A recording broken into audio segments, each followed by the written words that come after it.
Hello everyone. দই কাতলা তো অনেক খেয়েছি, এবার রুই দই খাবো। তাহলে চলেন রুই মাছের পিসগুলোকে লবণ আর গোলমরিচ গুঁড়া দিয়ে ম্যারিনেট করে রাখবো আধা ঘন্টার মতো।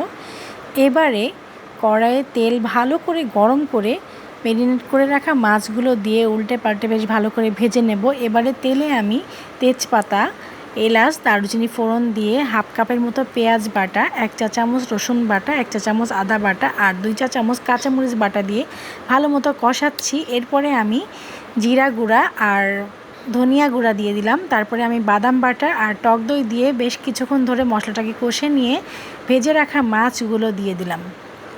এবারে বলক চলে আসলে গরম মশলা গুঁড়ো, উপর থেকে ঘি ছড়িয়ে দিব আর 2টো কাঁচামরিচ দিয়ে বেশ কিছুক্ষণ অল্প মিডিয়াম আঁচে রান্না করব। হয়ে গেল আমার রুই দইয়ের লোভনীয় রেসিপি।